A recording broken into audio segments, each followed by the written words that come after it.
In World War I and World War II, around 800 from the Napier area lost their lives in military service.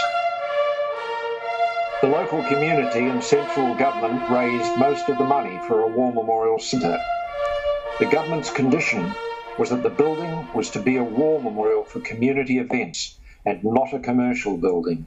In 1957, the War Memorial was dedicated to be a constant reminder of sacrifice.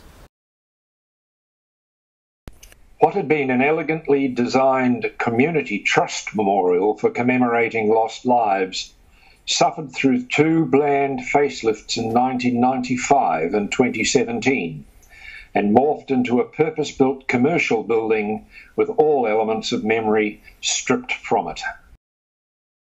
When I went through that on that open day, I just could not believe what they had done. As a lot of other people there couldn't either. And I came out of there absolutely gobsmacked with it. I thought, how could a council take a 60-year-old war memorial that had endeared itself to people of Napier through school balls, through all kinds of functions, and then simply seize that, cancel it to memory, and turn it into a conference centre, which is a purely commercial building.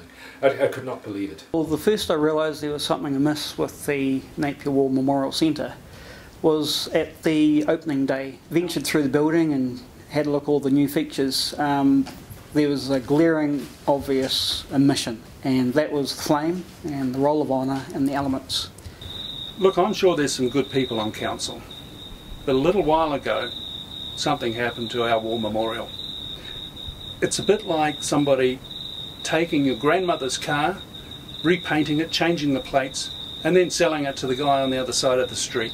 Around about 1952, there was a call for war memorial design. I didn't want an obtrusive, angular building form within the landscape. I wanted a softer form, and I suppose that led me to the round form of a seashell. The reaction to the name change of the building and the removal of the memorial elements was fierce.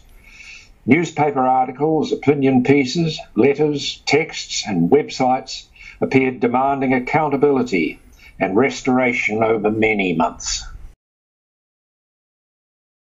I played around on Facebook learning how to set up a group and searched for a banner, and there we were. Now, although we have 212 members, because we are a public group, we have no idea how many other people are reading what people have written in our group. The Mayor and the unelected city officers reacted defensively with hostility and then delay, provoking yet more anger amongst the citizens. Personally, I was horrified at the idea that a war memorial could be repurposed. And I felt that it must have been a disconnect with the Napier City Council, and if councillors understood more about the people the memorial was built for, they might reconsider the naming decision. Certainly staff from the council came with the architect, told us about the rebuilding and why it was necessary, told us that they would bring the elements out from the side of the building onto the forecourt, but at that point there was no thought, we certainly weren't aware of any name change. It's personal from both our points of view. For me, from my dad, because I lost him when I was 3, and from Sue. It was my uncle who died in Crete and was never ever acknowledged by my grandparents as being dead, and so his name was not there. And as Winston Churchill said, without honouring our past we have no future, and that's really where we got on board. It's the ripples of the pond situation, and it rolls out from there. I mean, I kept a list of the people who were in contact, and my view of it was that the way forward was to deal with the council. The council had the power. We had people that could provide everything that was required to cover all the bases for the argument, and that was, we had facts. we had history, and we had the emotion. And with all of those facets covered, we could involve a wider range of the public. And the emotional content was the big drive, trying to get people motivated and in behind the cause. The building of Napier's War Memorial was a very big event for the community. And because there was so much community involvement and it was such a large cost for the time, there are extensive records still on archive today. I began by searching newspaper records to begin with, but that ultimately led to government archives and the Archway collections, where the complete construction file for the War Memorial Centre exists. Well, I came to New Zealand 5.5 years ago to teach about First World War. That was my experience. I grew up on the battlefields of Flanders. I was very involved in organising commemoration events. Ended up in Napier. Read in the newspaper initially about the changing of the War Memorial name, losing that name. Started talking to people who knew about my background. Attended the meeting in the Centenary Museum, and there I was the first one to speak out, because you can't let this happen. I couldn't believe what I was hearing. Obviously the genesis was from Guy Nartusha's letter to the paper saying this is not right, resonated with me, to which I responded. And then we're lucky with the people who came out of the woodwork.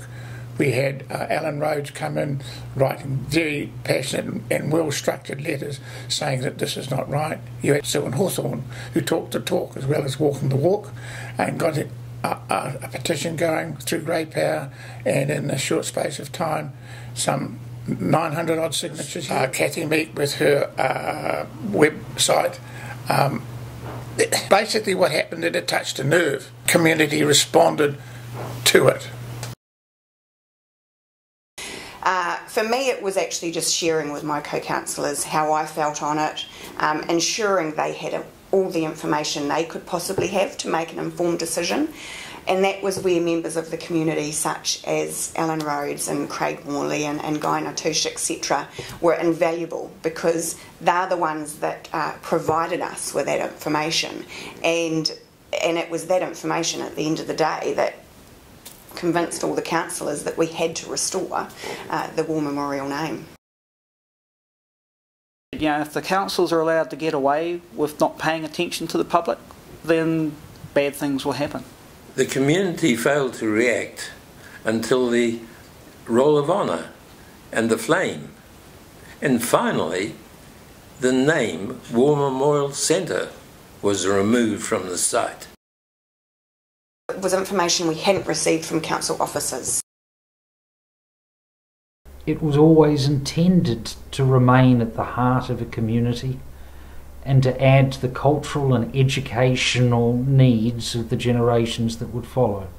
The memorials in Belgium are very much putting the focus on commemorating, and they're very much part of daily life. I think of the Menin Gate in the centre of Ypres. Every evening at 8 o'clock sharp, since 1928, the last post is being sounded to make sure that the war does not slip away in time, to keep that memory alive, to make sure that humanity takes lessons from it.